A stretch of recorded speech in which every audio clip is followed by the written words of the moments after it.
111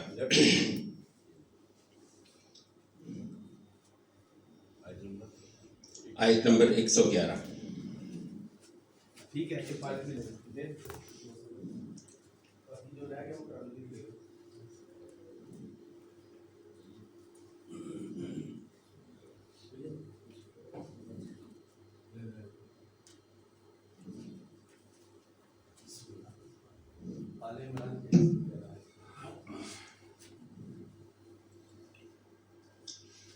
بسم الله الرحمن الرحيم. الحمد لله رب العالمين والصلاة والسلام على أشرف الأنبياء والمرسلين نبينا محمد وآله وصحبه أجمعين. أعوذ بالله من الشيطان الرجيم. لن يضروكم إلا أذى وإن يقاتلوكم يملوكم الأدبار ثم لا ينصرون. ضربت عليهم الذلة أينما ثقفوا إلا بحبل من الله وحبل من الناس وباءوا بغضب من الله وضربت عليهم المسكنة ذلك بأنهم كانوا يكفرون بآيات الله ويقتلون الأنبياء بغير حق ذلك بما عصوا وكانوا يعتدون. لن يضروكم، یہ تمہیں ہرگز نقصان نہیں پہنچائے، تمہارا ہرگز کچھ نہ بگاڑیں گے. ضر یضر، کسی کا کچھ بگاڑ لینا، یہ ہرگز تمہارا کچھ نہ بگاڑ پائیں گے. الا، مگر، اذن، کچھ ستا لینا. اذا یؤذی، آذا یؤذی. اذا اردو میں بھی ہم اذیت کا لفظ بولتے ہیں، تو اذیت کا مطلب کسی کو تکلیف دینا، ستانا. لن یضروکم الا اذا، یہ تمہارا کچھ نہیں بگاڑ پائیں گے سوائے کچھ ستا لینے کے. وَإِن، اور اگر، یقاتلو، جنگ کریں، لڑائی کریں، کم، تم سے. قتل یقتلو، قتل کرنا، قاتل یقاتلو، لڑائی کرنا. یقاتلو، لڑائی کریں، کم، تم سے. یبلو، تو یہ پھیر دیں گے، کم، تمہاری طرف کو، الادبارا، اپنی پیٹھیں. ادبار دبر کی جمع ہے. دبر آدمی کا پچھواڑا، آدمی کے پچھلا حصہ، تو اس کی جمع ادبار. بلا یبلی، یہ لفظ ہم بسا اوقات اس کے مادے کو خاصا بیان کرتے ہیں. ولی یلی کا مطلب ہوتا ہے قریب ہونا، کسی کی طرف کو ہونا. ولی یلی، اچھا، یہ ولایت، ولی یہی ہے کہ قربت ہونا، کسی کا ساتھی ہونا. اس کے لیے بھی ولا بولتے ہیں کہ مسلمان ایک دوسرے کے ولی ہیں. المؤمنون والمؤمنات بعضهم اولیاء بعض.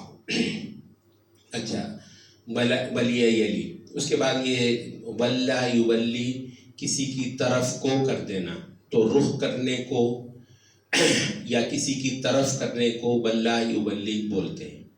اچھا، لیکن اس کے بعد دو صلے آتے ہیں عربی میں ولا یولی کے بعد. اگر تو ہو الا، تو اس کا مطلب ہوتا ہے کہ کسی کی طرف کو رخ کرنا. ولا یبلی، کسی کی طرف کو قربت کرنا یا کسی کی طرف کو رخ کرنا. اچھا، البتہ کسی وقت اس سے الٹ صلہ آتا ہے، وہ ہے عن. ولا عنی، تو میری طرف سے پھر جاؤ. تو یہ عربی میں بہت الفاظ ایسے ہیں کہ یہ صلہ آئے تو یہ معنی ہوگا، اگر صلہ اور آ جائے تو اسی لفظ کا معنی اس سے بالکل الٹ ہو جائے گا. اچھا، تو ولا عن، یہاں پر عن جو ہے نا، یہ انڈرسٹوڈ ہے، تو کسی کی طرف سے رخ پھیر لینا. تو یبلوکم، تمہاری طرف کو پھیر دیں گے، الادبارہ، اپنی پیٹھیں، یعنی اپنی پیٹھوں کے رخ تمہاری طرف کو کر دیں گے. مطلب ہے تم سے بھاگ جائیں گے. مراد موٹی یہ ہے کہ یہ تم سے فرار اختیار کر دیں گے، تمہارا سامنا نہیں کر سکیں. یبلوکم الادبارہ ثم، پھر، لا ینصرون، ان کی کوئی نصرت بھی نہیں ہوگی. لا ینصرون، ان کی کوئی نصرت، مدد بھی نہیں ہوگی. پوری آیت کا ترجمہ، یہ تمہارا کچھ نہیں بگاڑ پائیں گے سوائے کچھ ستا لینے کے، اور اگر یہ تم سے لڑائی کریں تو یہ تمہاری طرف اپنی پیٹھیں کر کے بھاگ جائیں گے اور پھر ان کو کوئی نصرت بھی نہیں ملنے والی۔ ضربت دے ماری گئی، تانیث کی ہے کیونکہ ذلت مؤنث ہے۔ ضربت دے ماری گئی علیہم ان کے اوپر، الذلت ذلت، این ما جہاں بھی، یہ ما جو ہے نا اس کو زائدہ بولتے ہیں، یہ جب آتی ہے تو اس میں نا وہ تنکیر کے معنی کو بڑھا دیتی ہے۔ یہ عربی انگریزی میں جیسے آپ کہتے ہیں نا what ever, when ever, where ever, اچھا یہ جو ایور کا معنی انگریزی میں ہے نا وہ ما دیتا ہے، اینما، این کا مطلب کہاں یا جہاں، اور اینما جہاں بھی، ٹھیک ہے جی، کیفما کسی بھی طرح، کیفا کا مطلب کیسے، کیفما کسی بھی طرح، یار مجھے یہ چیز چاہیے کسی بھی طرح چاہیے، تو یہ جو ہم بھی بولتے ہیں نا اور انگریزی میں ایور بولتے ہیں، وہ سینس عربی میں ما کے ذریعے سے ادا کی جاتی ہے۔ تو اینما جہاں بھی، ثقفو یہ پائے جائیں۔ اچھا یہ لفظ بھی ہمارے ہاں اردو میں ایک اور طریقے سے ثقف یثقف، یہ ثقافت ہم اردو میں بولتے ہیں۔ اچھا عربی میں جب آپ کہتے ہیں نا یار یہ بڑا پڑھا لکھا آدمی ہے تو اس کو کہتے ہیں رجل مثقف، مثقف پڑھا لکھا، اس کے لیے یہی لفظ بولا جاتا ہے، مثقف کا مطلب پڑھا لکھا۔ اچھا تو ثقف یثقف کا اصل مطلب ہوتا ہے پتہ پانا، ثقف یثقف کا مطلب ہوتا ہے پتہ پانا، کیونکہ اس کے اندر جو ہے نا وہ نالج، انڈرسٹینڈنگ، تجربہ، نظر کا گہرا ہونا، یہ سارے معنی آ جاتے ہیں۔ تو اس وجہ سے ثقافت جو ہے کہ انسان جو ہے نا وہ سیکھتا ہے اپنی زندگی سے معاشرتی طور پر، تو ثقافت کا لفظ اسی سے ہو گیا۔ ہم اردو میں زیادہ تر ثقافت جو ہے نا وہ تمدن یا سویلائزیشن یا کلچر کے معنی میں بولتے ہیں اردو میں، لیکن عربی میں ثقافت جو ہے وہ زیادہ اس معنی میں نہیں بولا جاتا، بلکہ ثقافت کا مطلب انسان کی تعلیم، انسان کا پڑھا لکھا ہونا، انسان کا تجربہ کار ہونا۔ عربی میں ثقافت کا معنی زیادہ تر یہی چلتا ہے، کلچر کے معنی میں بہت کم چلتا ہے عربی میں آج بھی۔ تو ثقف یثقف پتہ پانا، علم پانا، یہ پیسو وائس ہے، ثقف، ٹھیک ہے، جہاں ان کا پتہ چلے، جہاں موٹا ترجمہ کرتے ہیں جہاں یہ پائے جائیں، اینما ثقفوا جہاں بھی یہ لوگ پائے جائیں، الا سوائے بحبل کسی سہارے کے، حبل ڈور، رسی، ڈور، سہارا۔ یہ حبل عربی میں بہت اوقات جو ہے ایک تو فزیکلی جو رسی ہوتی ہے اس کے لیے بولا جاتا ہے، اور بہت اوقات حبل سہارا، جس کو پکڑ کر کوئی آدمی کسی کے ساتھ جڑ لے یا کسی مصیبت سے بچنے کے لیے نکل آئے، جیسے آپ کنویں سے رسی کو پکڑ کر باہر آ جاتے ہیں۔ اچھا الا بحبل مگر سوائے کسی سہارے کے، یہ حبل نکرہ ہے، کسی بھی طرح کا سہارا، کوئی نہ کوئی سہارا، الا بحبل، تو اسی وجہ سے ترجمہ میں سوائے کسی نہ کسی انداز کے سہارے کے، من اللہ اللہ کی طرف سے، کوئی نہ کوئی سہارا اللہ کی طرف سے مل گیا کبھی، وحبل اور کوئی نہ کوئی سہارا من الناس سے لوگوں سے، کہیں اللہ سے کوئی نہ کوئی سہارا ادھر ادھر کا مل گیا، اور کہیں انسانوں سے کوئی نہ کوئی سہارا ہاتھ آ گیا۔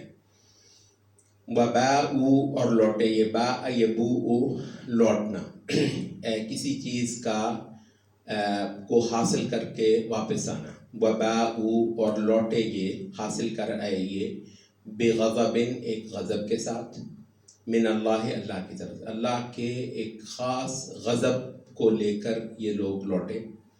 وضربت اور دے ماری گئی علیہم ان کے اوپر، المسکنہ مسکنت، مسکینی، مسکنہ مسکینی، یہ نادار ہونے کے لیے عربی میں دو لفظ ہیں اور دو لیولز ہیں، ایک ہے فقیر جس کے پاس کچھ بھی نہ ہو، فقیر اسے کہتے ہیں جو بے حد ضرورت مند ہو، کچھ بھی اس کے پاس نہیں ہے۔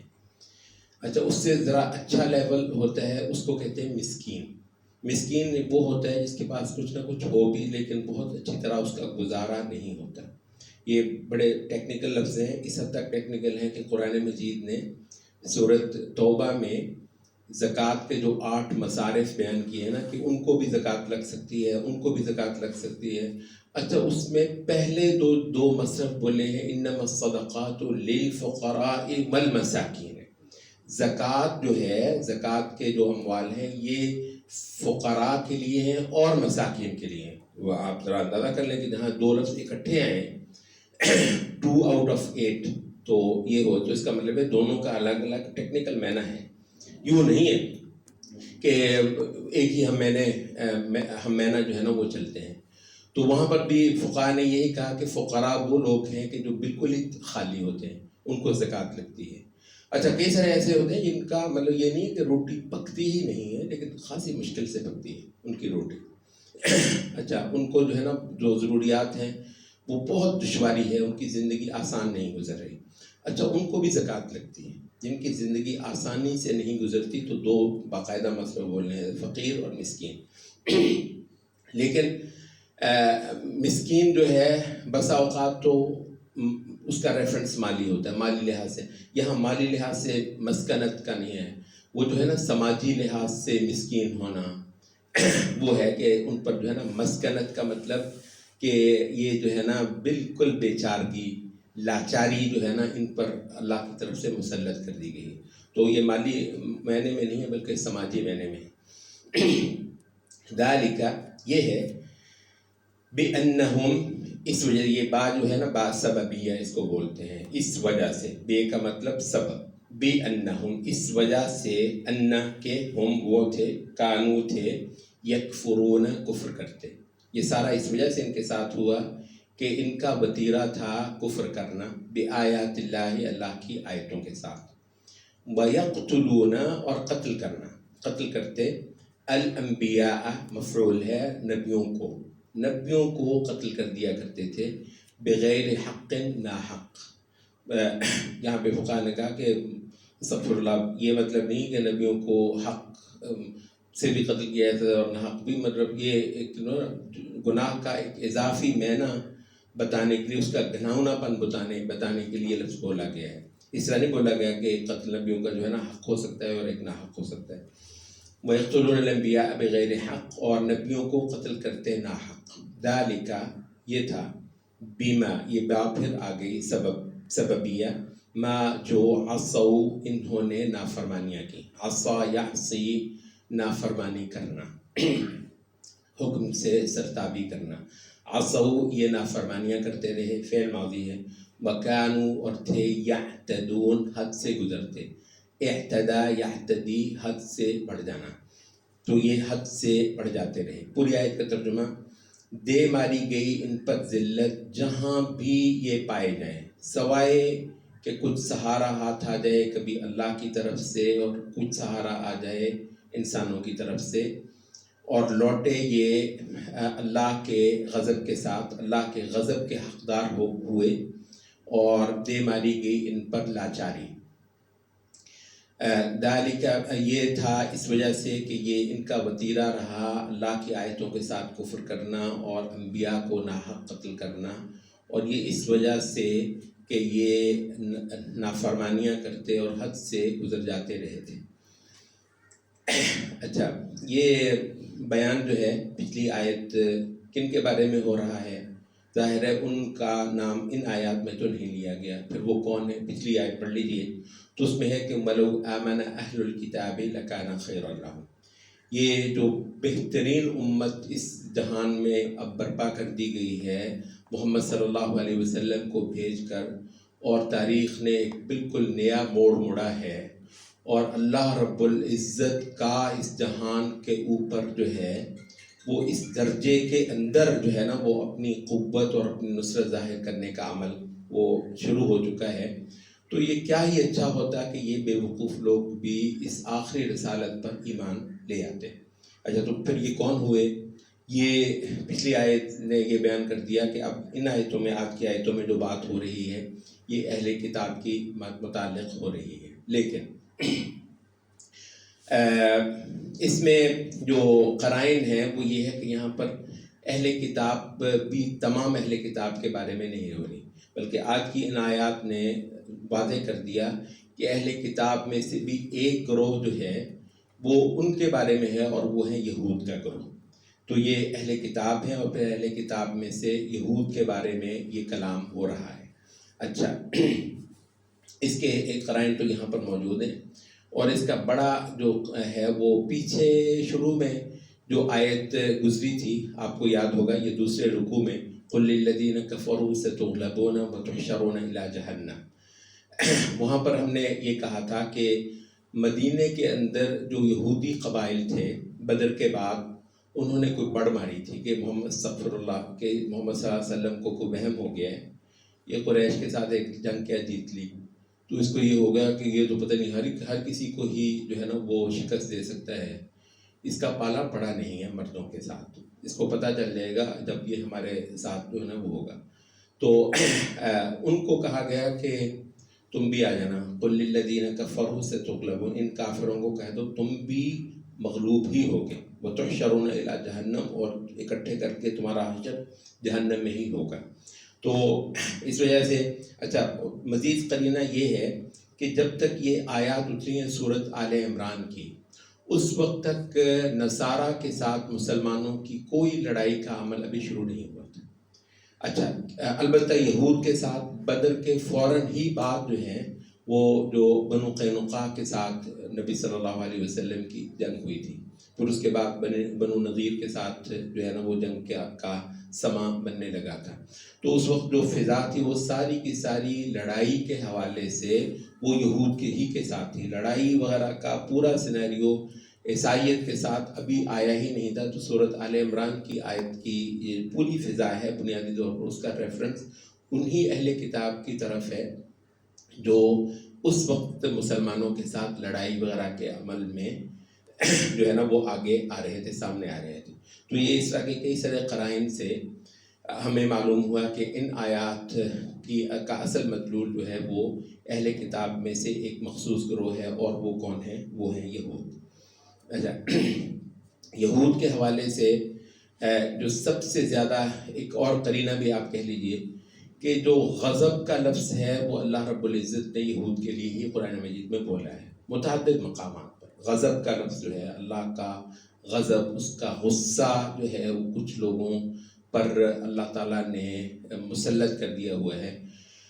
ایک تو سورۃ فاتحہ میں بہت واضح تفسیر حدیث میں جو آئی ہے عدی ابن حاتم رضی اللہ عنہ سے کہ غیر المغضوب علیہم ولا الضالین، عدی ابن حاتم تائی کے بیٹے کہتے ہیں کہ جب میں نبی صلی اللہ علیہ وسلم کے پاس حاضر ہوئے کہ بہن ان کو قائل کر کے لے کے آئیں، تو کہتے ہیں میں نبی صلی اللہ علیہ وسلم کے پاس حضرت نبی صلی اللہ علیہ وسلم نے سورۃ فاتحہ پڑھی اور پھر فرمانے لگے کہ المغضوب علیہم ہم الیہود، یہ جو مغضوب علیہم کا لفظ آیا ہے فاتحہ میں یہ یہودی ہیں، والضالون ہم النصارى، جو ضالین ہیں وہ نصارہ ہیں۔ اس وجہ سے جہاں نصارہ کا ذکر آئے گا وہاں گمراہی کا، ضلال کا، بھٹکے ہوئے، علم سے دور اور جہالتوں میں ڈوبے ہوئے، اپنی طرف سے ٹامکٹوئیاں مارنے والے، یہ اس طرح کے الفاظ نصارہ کے لیے قرآن مجید میں استعمال ہوتے ہیں، اور جان بوجھ کر پورے علم کے ساتھ نبی کو، قرآن کو اس طریقے سے جانتے جیسے یہ اپنے بیٹوں کو پہچانتے ہیں، پھر جو ہے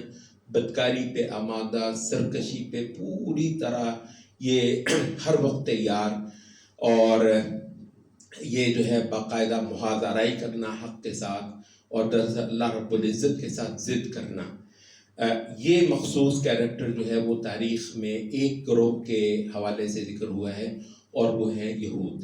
اچھا، انبیاء کے ساتھ ان کا بہت زیادہ انٹریکشن ہوا، مطلب یہ نصارہ جو ہیں انہوں نے اپنی زندگی میں جس ایک نبی کو دیکھا وہ عیسیٰ علیہ السلام ہے۔ اچھا، پھر عیسیٰ علیہ السلام بھی وہ اول کے تو تھے ہی تھوڑے سے جو عیسیٰ علیہ السلام پر ایمان لائے تھے، عیسیٰ علیہ السلام کو اللہ تعالیٰ نے آسمان پر اٹھا لیا۔ اچھا، تو اس کے بعد جو ہے وہ انبیاء کا سلسلہ تو ایسا ہے ہی نہیں، جو نصارہ کی جو ایک بڑی تعداد عیسائیت میں آئی، دین عیسیٰ کو جیسا کیسا قبول کیا، تو وہ جو سینیریو کہ انبیاء موجود ہیں اور ان کے ساتھ یہ بکواس کرتے ہیں، بدتمیزیاں کرتے ہیں، سرکشی کرتے ہیں، انبیاء کی تحقیر کرتے ہیں، اور حتیٰ کہ کسی وقت ان کے گریبان پکڑ لیتے ہیں، ان کو قتل تک چلے جاتے ہیں، تو یہ پورا کریکٹر جو ہے وہ عیسائیوں پر نہیں لاگو ہوتا. تو عیسائیوں کا یہی ہے کہ ان کو زیادہ عقیدت چڑھی ہوتی ہے. بالکل ایک اور کیریکٹر کہ عقیدت ہی اتنی چڑھی ہوئی ہے کہ وہ خبیث نبیوں کا خون کرتے ہیں، یہ نبیوں کو خدائی کے منصب پر بیٹھاتے ہیں. تو مطلب کیریکٹر تو بالکل مختلف ہے نا. تو اس میں ایک عقیدت، ایک وابستگی، ایک تعظیم کا معنی پایا جاتا ہے، لیکن وہ اس حد تک ہے کہ وہ شرک تک پہنچ جاتا ہے، تو وہ کہانی ایک الگ ہے. تو یہ بہت ساری باتیں جو ہم نے کی وہ اس وجہ سے کہ معلوم ہو جائے کہ بنیادی طور پر ان آیات کا اصل محل جو ہے وہ یہود ہے.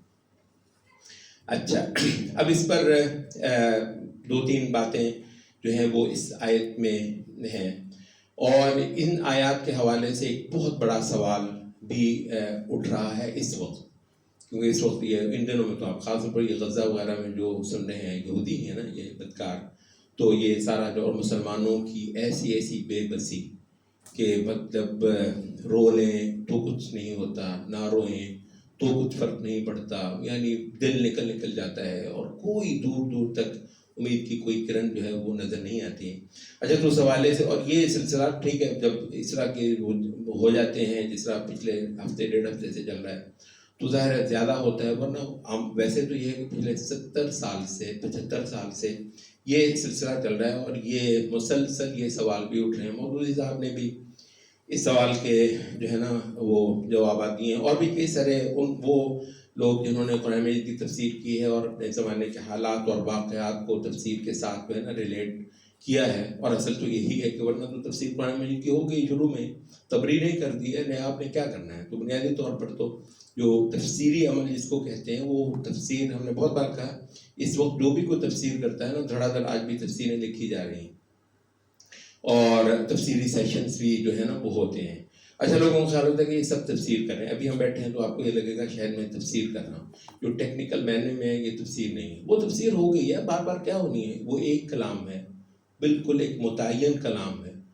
اس کے جو کوئی ایسے حصے ہیں جو انسان کو سمجھنے کی ضرورت ہے تو وہ صحابہ، تابعین، تبع تابعین وغیرہ نے تفسیر کر دی ہے. وہ معاملہ نمٹ گیا ہے، نئے لکھنے کی کوئی گنجائش نہیں. بنیادی طور پر جن لوگوں نے تفسیر کی ہے وہ ٹیکنیکل معنی سے ہٹ کر تفسیر ہے، اس کو ہم ایسے ہی تفسیر کہہ لیتے ہیں. یہ بنیادی طور پر یہ تفسیر نہیں، اس کو توضیح کہہ لیں. یہ تو ہماری جو اس وقت کوئی سیشن چل رہا ہے، بہت ساروں نے جو پچھلے 100-150 سال میں بر صغیر میں تفسیریں لکھی ہیں، تو یا تو انہوں نے جو وہ پہلی چیزیں ہیں انہی کو ریپیٹ کیا ہے، اور کتنا ریپیٹ کریں گے آپ کو بہت زیادہ اس کا کچھ فائدہ نہیں ہے. اصل یہ ہے کہ آپ قرآن مجید کے اس بیان کو اپنے زمانے کے ساتھ جوڑیں. یہ البتہ کام ہر زمانے میں ضروری ہوگا، ہر زمانے میں ضروری ہوگا. تو یہ وجہ ہے جو ہم کہتے ہیں ٹھیک ہے تفہیم القرآن میں کئی ساری جھول بھی ہوں گے، بالکل ہوں گے، ٹیکنیکل معنوں میں بہت سارے جھول تفہیم القرآن میں آپ کو مل جائیں گے. لیکن یہ کہ تفہیم القرآن کا جو ایک کنٹریبیوشن ہے وہ یہ ہے کہ اس نے سوسائٹی کے ساتھ جوڑا ہے. اچھا، یہ کسی بر صغیر میں شاید ہی کسی کے حصے میں آیا ہو یہ کہ اس نے قرآن مجید کو معاشرے کے ساتھ جوڑا. قرآن مجید معاشرے کے لیے آیا ہے. قرآن مجید جو ہے وہ پرانے انبیاء کا ذکر بھی کرتا ہے، تو اس میں بہت سارا کچھ ہوتا ہے کہ وہ اپنے ارد گرد کے حالات اور واقعات کے ساتھ آپ کو جوڑ رہا ہوتا ہے. تو قرآن مجید تو ایک عمل کی کتاب ہے، قرآن مجید تو سوسائٹی کو ہدایت دینے کی کتاب ہے. تو اگر وہ فاصلے ہی برقرار ہیں، آپ کو پتہ ہے نا قرآن مجید بات کر رہا ہے وہ سوسائٹی میں پڑھ کہاں رہی ہے. ٹھیک ہے، تو اس وجہ سے تو یہ جو ہے نا اپنے زمانے، حالات، واقعات کے ساتھ بعض اہل تفسیر نے بہت اچھے جو ہے نا وہ جوڑے ہیں. تو اس حوالے سے ہم کہہ رہے ہیں کہ ان سوالات کے جوابات جو ہے نا بہت سارے ان اہل تفسیر نے پچھلے 70-80 سال سے دینے کی کوشش کی ہے، جن سے یہ سوال ہوا کہ حضرت آپ یہ قرآن مجید میں ہمیں یہ آیتیں پڑھ کر سناتے ہیں، ترجمے کرتے ہیں کہ ان کا تو یہ حشر ہے، ادھر ہم دیکھتے ہیں کہ تو چڑھے پھرتے ہیں اور ان کا تو کوئی حل نہیں امت مسلمہ کے پاس نہیں ہے. تو اس حوالے سے جو ہے وہ کچھ وضاحتیں جو ہے نا وہ ضروری ہیں، اور شاید ہمارے آج کے سیشن میں بھی کچھ بات ہم اسی پر ہی کریں گے. جو موٹی باتیں یہاں پر ہیں وہ یہ ہے کہ ایک تو یہ اہل اسلام کا کچھ نہیں بگاڑے گا. مطلب بے شک ہمیں وہ ابہام کچھ ہو رہے ہیں کچھ صورتحال کو دیکھنے کے حوالے سے، اگر جو قرآن کا بیان ہے اور جس پر بہرحال اپنی جگہ ایمان ہی ضروری ہے، تو وہ یہی ہے کہ ایک تو یہ یہودی بات یہودیوں کی ہو رہی ہے. یہودی لوگ جو ہیں یہ مسلمانوں کا کچھ نہیں بگاڑ پائیں گے. اچھا، اور دوسرا یہ ہے کہ اگر سوائے یہ ہے کہ ستائیں گے بہت، الا اذن، سوائے ستا لینے کے، ستائیں گے تم کو باقاعدہ. اچھا، ایک بات دوسری یہ ہے کہ لڑائی کی اگر نوبت آئے، اگر یہ لڑائی تم سے کریں تو یہ پیٹ پر کر بھیجیں گے. تو پھر یہ ہے کہ ان کی نصرت مطلب ہے اللہ کی طرف سے، ایسا نہیں ہے کہ اللہ کبھی بھی مسلمانوں کے مقابلے پر ان کی نصرت کرنے والا ہے. تو یہ 3 باتیں ہو گئیں. اس کے بعد جو اگلی آیت میں وہ یہ ہے کہ ایک تسلسل کے ساتھ ایک ذلت کے، اللہ کے در سے یہ ذلت اور جو ہے نا حقارت اور یہ مسکینی، لاچاری، بیچارگی جو ہے نا، ان کے اوپر اللہ کی طرف سے ان پر مسلط ہوئی ہے. اچھا، بیچ میں البتہ ایک بات، الا بحبل من اللہ، اس کا مطلب یہ ہے کہ کہیں کہیں، اب یہی وہ بات ہے کہ قرآن مجید کا بیان پورا ہے، کہیں کہیں ایسا ہوگا کہ اللہ ان کو کچھ موقع دے گا.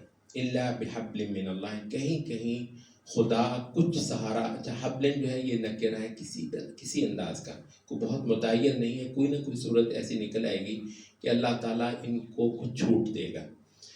وحبل من الناس، اور کہیں کہیں ان کو انسانوں سے بھی کچھ سہارے میسر آ جاتے رہیں گے. تو اس چیز کو بھی آپ نوٹ کر لیجیے. تو قرآن مجید نے جو بات کی ایک ہی مقام پر کیا، اس کو تو پورا لے لیں. مطلب یہ ہے نا، پہلا جو ہے نا وہ آپ اسی پہ ہو گئی، وہ یہ ہے کہ کہیں کہیں ان کو کچھ چھوٹ اور کچھ موقع اور کچھ ڈھیل وغیرہ جو ہے نا اللہ کی طرف سے بھی مل جائے گی، اور انسانوں کی طرف سے بھی کچھ ایسا بندوبست ان کے لیے ہو جاتا رہے گا. اس کے باوجود ہے ان پر اللہ تعالیٰ کا غضب، اور ایک تسلسل کے ساتھ ایک مسکینی اور بیچارگی ان پر اللہ کی طرف سے طاری کر ہی رکھی گئی ہے. اچھا، یہ ہو گیا. اب آخری بات جو ہے وہ یہ ہے کہ ان کا ایک تاریخی کردار یہاں پر، کہ ایسا جو ہے کسی کے ساتھ اللہ رب العزت معاملہ کرے. دنیا میں کافر قومیں تھوڑی، اتنی کافر قومیں ہیں. اچھا، ایک لحاظ سے تو ان سے بڑی جو مطلب یہودی مطلب اصولی طور پر تو بہت سارے انبیاء کو مانتے ہیں. اللہ تعالیٰ سوائے انجیل کے اور سوائے قرآن مجید کے، اس سے پہلے کے جتنے صحیفے آسمان سے اترے ہیں، ایک اصولی معنی میں ان ساروں پر ایمان رکھتے ہیں. حتیٰ کہ یہ جو اس وقت جو بائبل ہے، بائبل کا اولڈ ٹیسٹامنٹ یہودی مانتے ہیں اس کو، اور جو نیو ٹیسٹامنٹ ہے اس کو عیسائی مانتے ہیں. وہ عیسائی نیو ٹیسٹامنٹ کو بھی مانتے ہیں، اولڈ ٹیسٹامنٹ کو بھی مانتے ہیں. نیو ٹیسٹامنٹ وہ ہے جو عیسیٰ علیہ السلام اور ان کے حواریوں کے جو ہے نا وہ دیے ہوئے صحیفے ہیں، وہ نیو ٹیسٹامنٹ ہے. تو وہ تو عیسیٰ علیہ السلام ہی سے متعلق ہو گئے. تو عیسیٰ علیہ السلام سے پہلے کے جو انبیاء ہیں غالباً کوئی 53 کے لگ بھگ، مجھے ایگزیکٹ تعداد یاد نہیں ہے، کوئی 53 کے لگ بھگ انبیاء کے صحیفے اولڈ ٹیسٹامنٹ کا حصہ ہیں. اور ان میں سے بہت سارے عین وہی انبیاء ہیں جن کا نام قرآن مجید میں ذکر ہوا ہے. فلاں نبی کا صحیفہ، فلاں نبی کا صحیفہ، فلاں نبی کا صحیفہ، تورات کے علاوہ. تو وہ اولڈ، تو مطلب یہ کہ ایک ایسی قوم ہے جو اللہ کے بہت سارے نبیوں کو تو مانتی ہے، اور ابراہیم علیہ السلام کا تو نام جپتی ہے ہر وقت، بلکہ کہتے ہیں ابراہیم کی اولاد تو ہیں ہی ہم، اور ابراہیم کے وارث بھی ہم ہی ہیں. تاکہ قرآن بھی نے ان کا ظلم جو ہے نا وہ دور کیا کہ ما کان ابراہیم یہودیا ولا نصرانیا ولکن کان حنیفا مسلما. اچھا، تو بھی اللہ کو بھی مانتے ہیں، انبیاء کو بھی بہت بڑی تعداد کو مانتے ہیں، اور نبوت کو بطور اصول تو مانتے ہی. اب دنیا میں کہاں قومیں ایسی ہیں جو نبوت کو بطور اصول مانتے ہیں. تو یہ سارا کچھ کرنے کے باوجود اللہ انہی کا ذکر اس طرح کر رہا ہے، اتنی اور قومیں کافر پڑی ہوئی ہیں. تو اس کی وجہ یہ اس کا یہ تاریخی کردار ہے. یہ تاریخی کردار البتہ زمین میں کسی قوم کا نہیں ہے سوائے اس کے، یہودیوں کا. وہ کیا ہے؟ یکفرون بآیات اللہ، اللہ کی آیتوں کے ساتھ کفر کرنا. حقیقت یہ ہے کہ یعنی نبی آپ کو آنکھوں سے دیکھنا، آپ ذرا تصور کریں، یعنی دنیا میں میرا خیال ہے کہ سب سے بڑی کسی کوئی خواہش آپ کی ہو سکتی ہو تو وہ یہ ہے کہ کبھی ایسا ہو یار اللہ کا نبی میں دیکھوں، اللہ کا نبی اپنی آنکھوں سے دیکھوں. اور ویسے مطلب حدیث میں بھی آتا ہے، نبی صلی اللہ علیہ وسلم نے کہا کہ میرے بھائی جو میرے بعد آئیں گے، کہا کہ ان میں سے ایک آدمی جو ہے وہ یہ چاہے گا کہ اپنا سارا مال اور اپنے سارا گھر بار دے کر صرف میری ایک جھلک پالے، مجھے ایک بار مجھے دیکھنا، ایسی ان کی خواہش ہوگی. اور انشاءاللہ کچھ نہ کچھ میرا خیال انشاءاللہ ہم اللہ کا شکر ہم سارے ہی کم از کم اس طرح کی جو ہے نا وہ جذبے سے سرشار ہیں کہ کاش خدا کے نبی کو ہم اپنی آنکھوں سے دیکھ سکیں. اچھا یہ نبیوں کو دیکھتے ہیں، صبح و شام دیکھتے ہیں، اور پھر یہ کہ ان کے دل اتنے سخت ہیں کہ وہ جو نبی جو آیتیں پڑھتے ہیں اس کو یہ یوں اڑا کر رکھتے ہیں اور ان کی کوئی قدر ہے جو ہے نا وہ نہیں ہے. کہتے ہیں کہ صحابہ کے کردار کی عظمت کو دیکھنے کا ایک پہلو یہ ہے کہ آپ یہود کی تاریخ کو پڑھیں، جن کو انبیاء کو دیکھنا نصیب ہوا، اور انبیاء کی کیا عزت ہوتی تھی ان یہودیوں کے ہاں، اور نبی کی کیا عزت ہوتی ہے صحابہ کے ہاں. مطلب ایسا زبردست جو ہے نا وہ اطاعت، فرما برداری، قربانی. تو یہی ہے کہ مطلب صحابہ کا یہ جو پہلو ہے اطاعت کا، محبت کا، عقیدت کا، رسول اللہ صلی اللہ علیہ وسلم پہ نچھاور ہونے کا، کوئی ایک بھی آپ کو ملے کہ کہیں صحابہ نے نبی صلی اللہ علیہ وسلم کو بے یار و مددگار چھوڑا. تو اللہ کا شکر ہے مطلب یہ نہیں. تو یہ جو ہے نا ایک بہت ہی گھناؤنا کردار ہے کہ خدا کے نبیوں کو دیکھنے کے باوجود اللہ کی آیتوں کی کوئی حیثیت نہ ہو.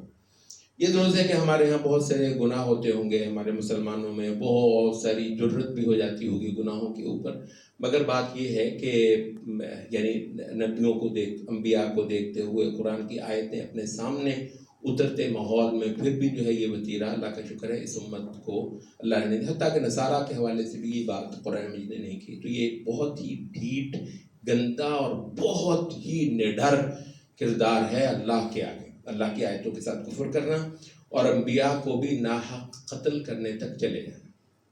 حدیث میں ہے نبی صلی اللہ علیہ وسلم نے فرمایا کہ بدترین آدمی وہ ہے جو کسی نبی کو قتل کرے یا نبی اس کو قتل کرے، کیونکہ انبیاء بھی بہت گریز کرتے ہیں. حتیٰ کہ رسول اللہ صلی اللہ علیہ وسلم نے جنگوں میں شریک ہوئے ہیں، جنگوں کی سپہ سالاری نبی صلی اللہ علیہ وسلم فرماتے رہے ہیں، لیکن ایسا تقریباً نہیں ہوا کہ نبی صلی اللہ علیہ وسلم اپنے ہاتھ سے کسی کا خون کرے، حتیٰ کہ جنگوں میں بھی، کیونکہ یہ بہت کوئی ایسا کوئی ملعون ہوگا کہ نبی صلی اللہ علیہ وسلم کے ہاتھ سے وہ قتل ہو جائے. سوائے جنگ احد میں مطلب ہے وہ ابن قمی کا جو واقعات ہے تو اس کو نبی صلی اللہ علیہ وسلم نے اپنے ہاتھ سے قتل کیا. تو ایک ہی بندہ اس حوالے سے بدترین آدمی وہ ہے جو کسی نبی کا خون کر دے، اور یا پھر یہ ہے کہ نبی جو ہے وہ اس کی جان لے. تو ایسا آدمی، تو یہ ان میں کثرت سے ایسا ہوا ہے کہ انہوں نے انبیاء کا خون کیا. یہاں ایک چھوٹا سا اور مسئلہ بالعموم ذکر ہوتا ہے کہ یہ کیا نبی قتل کیا جا سکتا ہے یا نہیں. اللہ عالم، جو موٹا سا بہت سارے اہل علم نے یہ بات کی ہے کہ یہاں ہم نا انبیاء اور رسول میں فرق کرتے ہیں، نبی اور رسول میں فرق کرتے ہیں. انبیاء کا قتل ہونا ممکن ہے، البتہ رسولوں کے قتل کے حوالے سے تقریباً یہ ہے کہ رسولوں کا قتل جو ہے، کیونکہ اللہ رب العزت رسولوں کی جو ہے نا پروٹیکشن فرماتا ہے، اور رسول جیت کر ہی جاتے ہیں. وَلَقَدْ سَبَقَتْ كَلِمَتُنَا لِعِبَادِنَا الْمُرْسَلِينَ إِنَّهُمْ لَهُمُ الْمَنْصُورُونَ وَإِنَّ جُنْدَنَا لَهُمُ الْغَالِبُونَ. یہ ہماری بات جو ہے نا وہ لکھ دی گئی ہے کہ اپنے رسول بندوں کے لیے انہم لہم ان کی نصرت یقیناً ہوگی، وَإِنَّ جُنْدَنَا لَهُمُ، یہ غالب ہی آ کر كَتَبَ اللَّهُ لَأَغْلِبَنَّ أَنَا وَرُسُلِي، اللہ نے یہ لکھ دیا ہے کہ غالب آ کر ہی رہوں گا میں اور میرے رسول. تو رسولوں کا غالب ہی آ کر رہنا اور جیت پا کر ہی جانا یہ ضروری ہے. اسی وجہ سے آپ کو بتائیں، ویسے مطلب وہ عیسیٰ علیہ السلام دوبارہ آئیں گے نہیں آئیں گے، ایسے خام خواہ لوگ اس پر بحث کرنے ہیں. اس کا جو ایک اس مسئلے کا جو ریفرنس ہے وہ بڑا اہم ہے، وہ یہ ہے کہ اگر ایسا ہے کہ اللہ نے جو بھی رسول بھیجا، نبیوں کی بات نہیں ہو رہی، جو بھی رسول بھیجا وہ اپنے مخالفوں اور منکروں کو جو ہے نا وہ تباہ اور برباد کر کے ہی گیا، یا اللہ کے کسی عذاب کی صورت میں یا اپنے ہاتھ سے بھی. اگر یہ ہوا ہے، ہود علیہ السلام کا آپ واقعہ پڑھیں، سارے کے سارے کھیت ہو گئے. نوح علیہ السلام کا آپ واقعہ پڑھیں، سب کے سب برباد تباہ ہو گئے. یہ مدین کا واقعہ پڑھتے ہیں، لوط علیہ السلام کا واقعہ پڑھتے ہیں، موسیٰ علیہ السلام کے جو دشمن، تو یہ ہے اور محمد صلی اللہ علیہ وسلم بھی جیت پا کر کے بالکل صاف جو ہے میدان مار کے جیت کے، منکرین دور دور تک کہیں نظر نہیں آ رہے. یہ حجت الوداع کا تو اتنا بڑا یہ ہے کہ رسول اللہ صلی اللہ علیہ وسلم اس انداز میں اس جہان کے اندر غلبہ، طاقت، اقتدار اور جیت پا کر، اور منکر کہیں دکھائی نہیں دیتے. تو یہ حیثیت نبی. تو بھی عیسیٰ علیہ السلام کے ساتھ کیا ہوا ہے، یعنی یہ تو چلے کہ جی وہ زندہ اٹھا لیے گئے. اچھا، یہ بہت سارے جو اہل بدعت ہیں وہ تو یہ بھی نہیں نا مانتے کہ عیسیٰ علیہ السلام اٹھا لیے گئے. وہ تو ویسے ہی کہتے ہیں. اچھا اب ایسے مزے کی بات آپ دیکھیں، قانون اتمام حجت بھی نہیں کا ہے، یہ قانون اتمام حجت بھی یہی ہے. اور وہ جی وہ خدائی عدالت زمین پہ لگا دی جاتی ہے اور منکرین کا بہت سیدھا سیدھا صفایا کر دیا جاتا ہے، اور اس کا دین جو ہے نا غلبہ پا کر قلعہ گاڑ کر جو ہے نا وہ جاتا ہے. اچھا وہ قانون اتمام حجت مجریہ سن 1900 اتنے وہ بھی انہی کا جو ہے نا وہ دیا ہوا ہے. اچھا دوسری طرف عیسیٰ علیہ السلام جو ہے نا وہ وفات بھی پا گئے بغیر اس کے، اور اتنی بے چارگی کی حالت میں، معاذ اللہ اتنی بے چارگی کی حالت میں، قسم پرسی کی حالت میں چھپتے چھپاتے وہ رہے ہیں. اور جناب ٹھیک ہے جی، بس اتنا کہتے ہیں کہ وما قتلوہ وما صلبوہ، بس یہ کہ کافر ان کو قتل نہیں کر سکے اور نہ ان کو سولی دے سکیں. یہ تو قرآن کا بیان ہے، ہم بھی مانتے ہیں، ظاہر ہے یہ بھی مانتے ہیں. کہتے ہیں بس اتنا ہی ہوا ہے کہ عیسیٰ علیہ السلام کو قتل نہیں کیا گیا، سولی نہیں، قتل نہیں کر سکے، وہ سولی نہیں دے سکے. لیکن یہ ہے کہ ان کو موت دے کر اللہ تعالیٰ نے بس ان کی میت کو جو ہے نا اوپر اٹھا لیا، تو قصہ ختم. تو جناب وہ جو آپ ہمیں بتا رہے تھے کہ رسول جیت کر جاتا ہے اور قلعہ گاڑ کر جاتا ہے، تو وہ عیسیٰ علیہ السلام یا پھر ان کا رسالت سے بھی معاذ اللہ آپ فارغ کر دیں. حالانکہ عیسیٰ علیہ السلام جو ہے صرف رسول نہیں ہے، سب سے عام درجہ نبیوں کا ہے جو 1,24,25,26,000 کی تعداد میں ہیں. پھر ان میں سے 313 ہیں جو رسول بنائے گئے ہیں. پھر ان 313 میں سے 5 اولو العزم من الرسل ہیں، نوح علیہ السلام، ابراہیم علیہ السلام، موسیٰ علیہ السلام، عیسیٰ علیہ السلام، محمد صلی اللہ علیہ وسلم. تو عیسیٰ علیہ السلام صرف رسول نہیں ہے، عیسیٰ علیہ السلام اولو العزم من الرسل میں 5 ایسے کہ انسانیت کی تاریخ میں سب سے بڑا حق کو، دین کو قائم کرنے میں سب سے بڑا نمایاں کردار رکھنے والے 5، ان میں سے ایک عیسیٰ علیہ السلام. تو ان کو تو جو ہے نا وہ جس حالت میں اگر یہ مان لیا جائے استغفر اللہ کہ ان کی وفات ہو گئی اس حالت میں، اور پھر ان کی میت کو جو ہے نا وہ اس کی بے حرمتی اللہ نے بس کرنے سے بچا لیا. جب ایک بندہ فوت ہو گیا ہے تو پھر کافر زیادہ سے زیادہ دشمن یہ کہتے ہیں کہ ان کی لاش کی بے حرمتی کرے، بس اتنا ہی ہوا کہ لاش کی بے حرمتی نہیں کرنے دی. یہ کل نصرت ہوئی ہے عیسیٰ علیہ السلام کی، یہ کل نصرت ہوئی ہے عیسیٰ علیہ السلام کی ان کے بقول. اس کے بعد جناب بس وہ لاش وہ ڈھونڈتے رہے، لاش ان کو مل ہی نہیں سکی، قصہ ختم عیسیٰ علیہ السلام. اچھا یہ ایک دوسری طرف، حالانکہ ہم کو قانون اتمام حجت کے حوالے سے بھی اتنا غلو نہیں کرتے ہم اہل سنت جتنا مطلب یہ ایک مخصوص گروہ دبستان جو ہے وہ کر رہا ہے. لیکن دوسری طرف آپ کے حیران رہ جاتے ہیں، اصل میں اس بات کو جو ہے نا وہ اہل سنت کا نیریٹو جو ہے نا وہ سپورٹ کرتا ہے کہ رسول نے کی پیار میں اللہ کی یہ جو سنت ہے نا کہ رسول نے جیت پا کر جانا ہے، وہ عیسیٰ علیہ السلام کے کیس میں اس وقت بے شک پورا نہیں ہوا، لیکن اللہ کی یہ سنت لازماً پوری ہو کر رہنی ہے. اور اس وجہ سے اہل سنت یہ عقیدہ رکھتے ہیں احادیث کی روشنی میں، محض اپنے ظن و تخمین سے نہیں، اپنے جو ہے نا وہ صغرا کبرا ملا کر نہیں، بلکہ حدیثوں سے جو ہے باقاعدہ طور پر یہ بیان ملتا ہے کہ عیسیٰ علیہ السلام نے آنا ہے اور اپنے اور قتل کن کو کرنا ہے بھلا؟ یہود کو. یہی جو ہے نا یہ وباء بغضب من اللہ وضربت علیہم، یہ جن کے بارے میں بیان ہے یہ ہے اصل میں عیسیٰ علیہ السلام کے مخاطب. اور اس انداز میں جو انہوں نے عیسیٰ علیہ السلام کا کفر کیا ہے وہ بہرحال پہلے نبیوں کے ساتھ اس انداز کا کفر نہیں کیا ہے. عیسیٰ علیہ السلام کو تو سرے سے انہوں نے کسی کھاتے میں نہیں رکھا.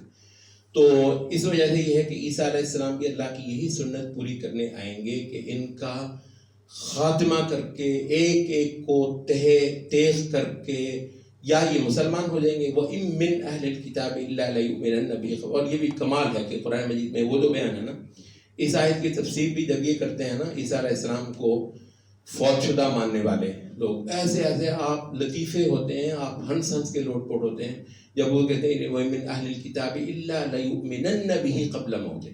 کوئی اہل کتاب باقی نہیں رہے گا سوائے یہ کہ اپنی موت سے کہ اس کی موت سے پہلے وہ اس پر ایمان لائے گا. تو بسا اوقات کہیں کہ قبل موت ہی میں ہے کی ضمیر کہتے ہیں، ہم ان کی طرف کرتے ہیں، یعنی جب بھی یہ مرتے ہیں مرتے وقت یہ سارے عیسیٰ علیہ السلام پر ایمان لے آتے ہیں جتنے یہودی ہیں. یا تو پھر یہ تفسیر کریں کہ موت ہی میں ہے کی ضمیر یہ اہل کتاب کی طرف کریں کہ اہل کتاب میں سے ہر ایک جو مرتا ہے لازماً عیسیٰ علیہ السلام پر ایمان لا کر ہی مرتا ہے.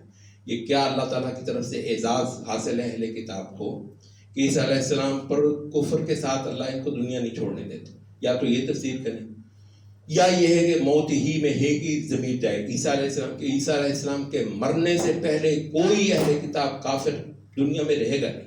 یہ بالکل وہ ہے جو ہماری حدیثیں بتا رہی ہیں.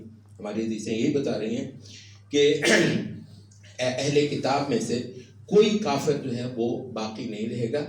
لا محالہ عیسیٰ علیہ السلام اور ان کے ساتھ مسلمانوں کی تلواروں سے وہ جو ہے وہ قتل ہو جائے گا. دوبارہ ہم جو ہے نا اب اس کی طرف آ جاتے ہیں کہ یہ جو یہودیوں کے بارے میں یہ جو بیان ہے، تو اس کے بارے میں ہم یہ کہتے ہیں کہ ایک تو آپ تاریخی طور پر یہ دیکھیں، یہ نا بڑا ہی ایک عجیب سا واقعہ ہوا ہے کہ ہم لوگ جو تقریباً اس ایک 70-80 سال کے عرصے میں پیدا ہوئے نا، ان کو یہ سوال کھڑا ہوا ہے پوری تاریخ میں نبی صلی اللہ علیہ وسلم کے بعد یہودی آپ کو کہیں نہیں ملتے ایک ایسے دشمن کے طور پر جو طاقتور ہے، قوت والا ہے. مسلمانوں کہیں کوئی آپ نے سنا ہو نبی صلی اللہ علیہ وسلم کی زندگی میں جو لڑائیاں ہو گئیں، یہ ایک غزوہ بنو قینقاع کا ملتا ہے، پھر بنو نذیر کا ملتا ہے، پھر آخر میں بنو قریظہ وہ احزاب والا ایپیسوڈ ہے،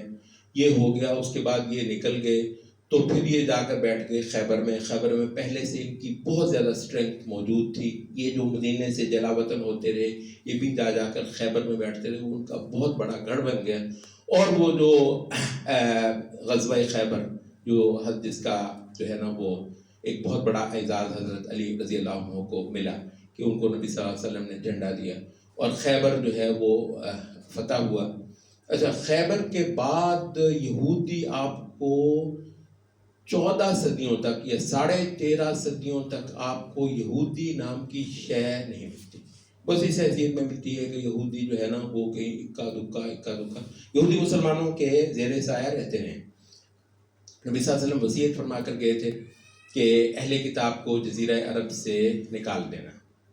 اچھا، اس کا ایک تو وہی ہے جو ہمارے ہاں وہ کر دیا جاتا ہے، فوراً نکال دو. صحابہ نے یہ سمجھا کہ یہ سماجی حقیقتوں کی روشنی میں ہی نبی صلی اللہ علیہ وسلم کا یہ حکم سمجھا جائے گا. اور آپ ذرا دیکھیں کہ حضرت ابو بکر کے دور میں یہودیوں کو جلا وطن نہیں کیا گیا، مسلمانوں کے پاس ابھی وہ قوت نہیں ہے. حضرت عمر کے بھی دور کے شروع سالوں میں پھر جب حضرت عمر نے پوری قوت پالی تو نبی صلی اللہ علیہ وسلم کے اس حکم پر عمل کیا اور یہودیوں کو جزیرہ عرب سے جو ہے وہ جلا وطن کر دیا گیا. کہتے ہیں کہ شام میں اب خیبر بھی جزیرہ عرب میں آتا ہے، خیبر میں پہلے چھوڑا ہوا تھا، پھر خیبر سے بھی ان کو پورے حجاز تہامہ یہ سارے کا سارا جزیرہ عرب بہت بڑا ہے. اس وقت تھوڑا سا معلوم رہے، اس وقت جو تاریخی طور پر جزیرہ عرب ہے جس میں کافر جو ہے وہ رہ ہی نہیں سکتا، کافر اس کے اندر نہیں رہ سکتا نبی صلی اللہ علیہ وسلم کے حکم سے. اخرج الیہود والنصارى من جزیرۃ العرب. یہ جزیرہ عرب بھلا کتنا بڑا ہے؟ یہ پورا اس وقت کا سعودی عرب. اچھا، سعودی عرب سے ساؤتھ میں پورا یمن یہ جزیرہ عرب میں آتا ہے. اس کے بعد یمن کے جو ہے نا وہ ایسٹ میں عمان آتا ہے، پورا عمان جزیرہ عرب ہے. عمان سے جو ہے نا تھوڑا نارتھ میں سعودی عرب سے ایسٹ میں پھر جو ہے وہ امارات آتا ہے. پوری امارات جو ہے عرب امارات یہ جزیرہ عرب میں آتے ہیں. پھر اس کے بعد قطر آتا ہے، پھر اس کے بعد کویت آتا ہے، پھر بحرین. یہ اتنے سارے اس وقت کے جو ممالک ہیں یہ جزیرہ عرب میں آتے ہیں. اتنا بڑا ہے جزیرہ عرب، بہت بڑا خطہ ہے جزیرہ عرب، جس کے تنہا نبی صلی اللہ علیہ وسلم حکمران ہو کر گئے. نبی صلی اللہ علیہ وسلم کی حکمرانی آپ کو پتہ ہے، یعنی کہتے ہیں کہ اگر آپ کابل سے کراچی کا فاصلہ دیکھیں تو اس سے زیادہ بڑا خطہ رسول اللہ صلی اللہ علیہ وسلم کے زیر اقتدار. اتنے بڑے خطے کے فرما روا ہو کر نبی صلی اللہ علیہ وسلم دنیا سے گئے. اور کہتے ہیں کہ کسی بھی نبی کے حوالے سے یہ ایک بہت بڑا خطہ ہے، جو حتیٰ کہ سلیمان علیہ السلام کا جو فلسطین ہے وہ اس سے چھوٹا ہے. سلیمان علیہ السلام جس خطے پر حکمران رہے ہیں وہ اس سے چھوٹا ہے. تو بہرحال یہ شام میں ایک علاقہ تھا ازروحات، تو وہاں پر یہ جلا وطن ہو کر رہ گئے تھے. یہ دلچسپی چیز ہوگی، اس وقت یہ اسرائیلی فوج کا ایک بہت بڑا جو ہے نا وہ ISPR ٹائپ جو ہے نا وہ ان کا ایک ٹویٹ کرنے والا ہے، وہ افیحی الذروعی، وہ باقاعدہ لکھتا ہے کہ میں اب ان یہودیوں کا بیٹا ہوں جن کو حضرت عمر نے دلا وطن کر کے پورے جزیرہ عرب سے اذرعات میں بھیجا تھا، تو وہ اپنے نام کے ساتھ وہ الذروعی لکھتا ہے، ابھی بھی لکھتا ہے، عربی اس کی بہت اچھی ہے، عربی میں ٹویٹ کرتا ہے، کئی بار میں نے بھی اس کے جو ہے نا وہ ٹویٹ دیکھے ہیں، بسا اوقات جو ہے نا وہ یہ کرتا ہے، وہ امن کی آیتیں پڑھ پڑھ کے نا وہ حماس کے خلاف، کہ دیکھو یہ حماس جنگ کرتی ہے، قرآن مجید جو ہے نا وہ امن کا جو ہے نا وہ دائی۔ اچھا بہرحال تو ان کو جو ہے نا وہ اچھا اس وقت سے لے کر آپ کو یہودی کہیں سینیریو میں نہیں ملتے، موٹی بات ہے وہ یہ۔ اچھا یہ ایک دور ہے کہ اس میں ان لوگوں کا، تو اس میں ایک تو جو ہے ہمارا جواب وہ ہے کہ الا بحبل من اللہ وحبل من الناس، کہیں کہیں اللہ ان کو سہارا دے بھی دے گا، اس میں اللہ کی کیا حکمت ہوگی تو وہ اپنی جگہ پہ۔ اور آپ کو پتہ ہے حدیثوں سے بالکل واضح ہے کہ زمانہ آخر میں بھی، یہ بھی کا لفظ میں جان بوجھ کر بول رہا ہوں کیونکہ بعض لوگ یہ سمجھ رہے ہیں کہ ضروری ہے کہ اس وقت کا یہ سینیریو لازماً عیسیٰ علیہ السلام اور مہدی والا سینیریو ہو۔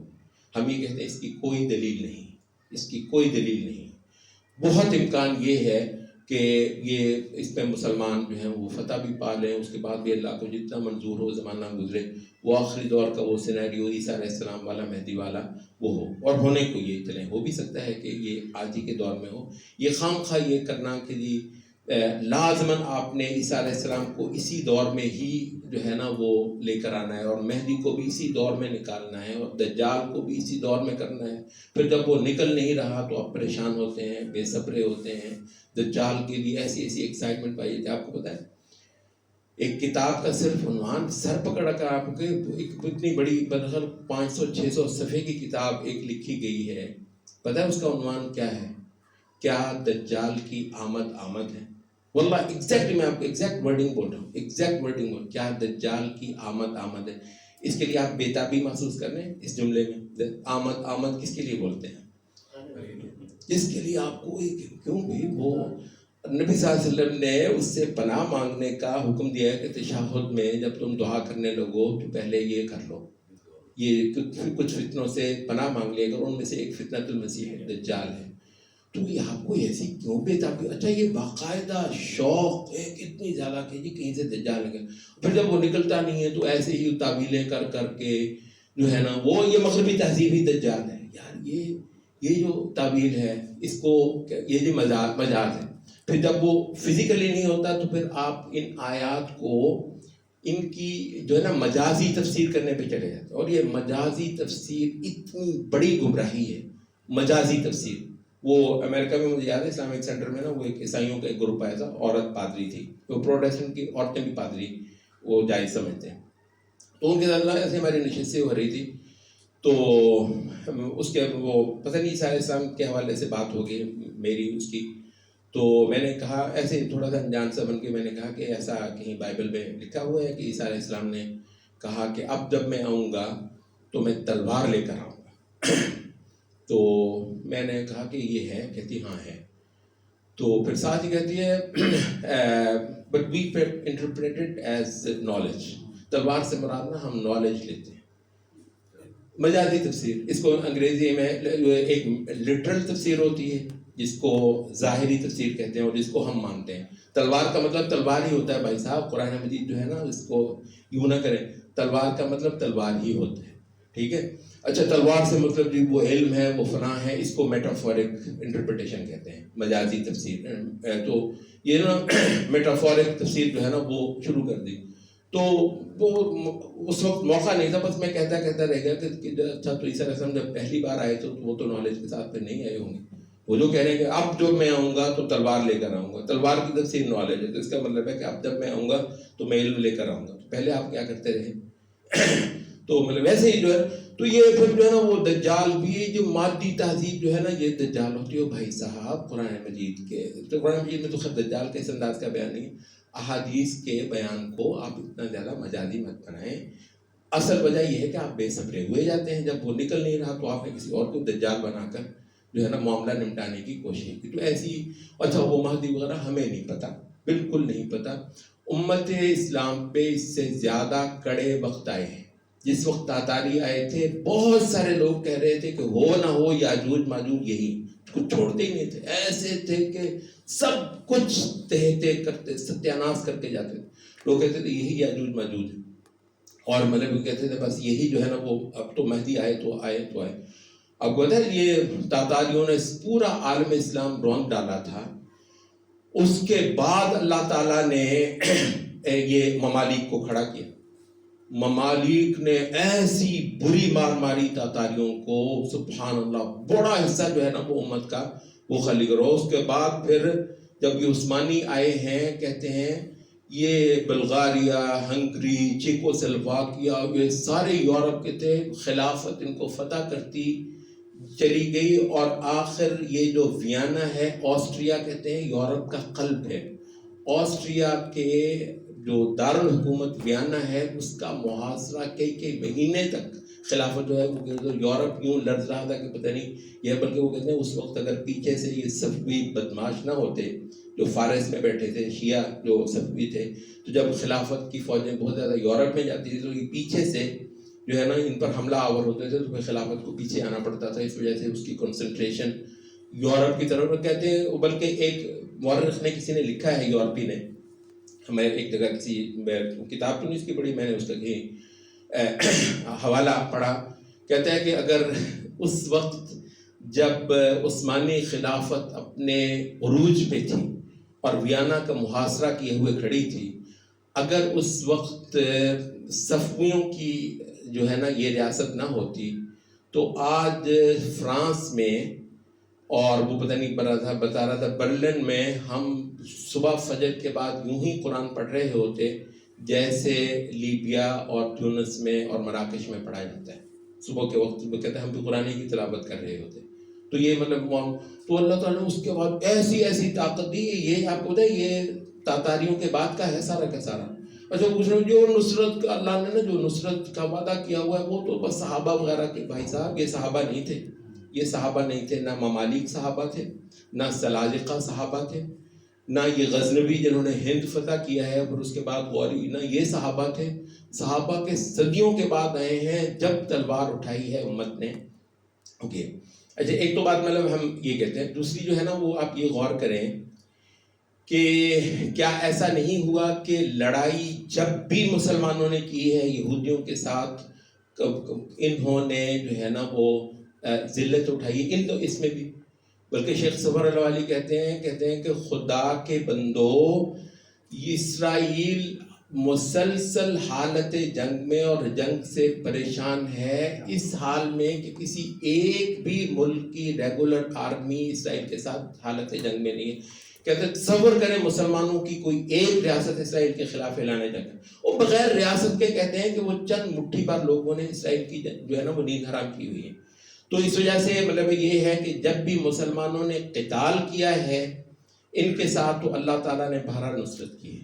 آج تک تو ہم نے یہی دیکھا ہے جب لڑائی کی نوبت آئی ہے تو اللہ تعالیٰ نے ان کو جو ہے نا وہ فتح نہیں دی. ہاں جب آپ ان کے ساتھ کرتے ہیں ڈیل میں یہودی کو کوئی مات نہیں دے سکتے، یہ بات اپنے نہیں کہتے ہیں. تو یہودی کے ساتھ جب امت ویسے ہی ڈیل کرنے جا رہی ہو، یہ میڈرڈ کا معاہدہ اور یہ اوسلو کا معاہدہ، اس کے اندر وہ آپ کی پوری حجامت کر کے آپ کو واپس بھیجتے ہیں. وہ سادات نے کیمپ ڈیوڈ کا سمجھوتا ہے. تو جب آپ ان کے ساتھ سمجھوتے کرتے ہیں تو ڈیل کرتے ہیں اس کے اندر. البتہ یہ ہے کہ جب آپ ہمت سے کام لے کر جہاد کرتے ہیں تو اللہ تعالیٰ بہرحال آپ کو نصرت ہی دیتا ہے. تو یہ 3 باتیں ہو گئیں. اور اسی کے حوالے سے شیخ صاحب اور بھی بات کہتے ہیں آپ حیران رہ جاتے ہیں. الا بحبل من اللہ وحبل من الناس، کہتے ہیں آپ آیت پڑھیں اور اس وقت دیکھیں جب سلامتی کونسل میں کوئی قرارداد پیش ہوتی ہے اسرائیل کے خلاف، اسرائیل جو ہے نا وہ امریکی مندوب کے پیچھے پڑا ہوا نا ویٹو کے لیے وہ کر رہا تھا. تو کہتے ہیں کہ اسرائیل کو اللہ تعالیٰ کچھ نہ کچھ انسانوں ہی کا سہارا فراہم کرتا ہے. اسرائیل کہتے ہیں یہ آکاش بیل ہے، آج بھی اپنے سارے کہتے یہودی اتنا دنیا کی دولت رکھتا ہے، کہتے ہیں نا، کہتے ہیں یہودی اتنا زیادہ دولت رکھتا ہے. آپ کو پتہ ہے امریکی امدادوں کا سب سے بڑا وصول کنندہ دنیا میں کون ہے؟ اسرائیل. کہتے ہیں آج اگر امریکی امدادیں اسرائیل کو نہ ملیں، اسرائیل جو ہے نا سروائیو ہی نہیں کرتا. الا بحبل من اللہ. کتنی سچی بات آپ کو. یعنی اسرائیل اپنے سہارے نہیں کھڑا. کہتے ہیں یہودی کبھی اپنے سہارے نہیں کھڑا ہو سکتا. اللہ تعالیٰ کی ایسی مار پڑی ہوئی ہے ان پر، کبھی یہودی آج بھی اپنے سہارے پر کھڑا نہیں ہوتا. کہتے ہیں یہ انگلی پکڑتا ہے کبھی امریکہ کی، اس سے پہلے برطانیہ کا جو ہے نا بغل بچہ بنا رہا ہے. تو اس وجہ سے نا اسرائیل کا ایک ذلیل کردار اور ذلت والا اور لوگوں کے سہارے ڈھونڈنے والا کردار جو ہے، مالی امدادوں سے لے کر جو ہے نا وہ سلامتی کونسل کے جو ہے نا ویٹو تک، اور پھر جو ہے وہ اور کہتے ہیں ویسے اگر آپ نے لٹریچر پڑھے ہیں یورپ کا، وہ شیخ والے میرے کو چوٹ بھی کی ہوئی، کہتے ہیں کہ جی آپ کو پتہ ہے یہ اینٹی سیمیٹزم ہارورڈ یونیورسٹی سے کئی سارے پروفیسر جو ہیں نا وہ برطرف کیے گئے ہیں اس وجہ سے کہ انہوں نے اسرائیل کے حوالے سے نا کو تھوڑی سی جارحانہ بات کر دی. یہ اینٹی یہ جو ہے نا اتنا بڑا ایک تانا ہے کہ جی یہ اینٹی سیمیٹک، آپ نے تھوڑی سی اسرائیل کے خلاف بات کی، یہ جی اینٹی سیمیٹک ہے، یہ جو ہے نا سام کی نسل کے جو ہے نا وہ خلاف ہے. اچھا یہاں پہ یہ حیرت کی بات ہے کہ سام کی نسل دنیا میں بس یہی اتنی سی ہے، حالانکہ ابراہیم علیہ السلام کی اولاد وہ ہیں، ہم مانتے ہیں تو یہ بھی ہیں.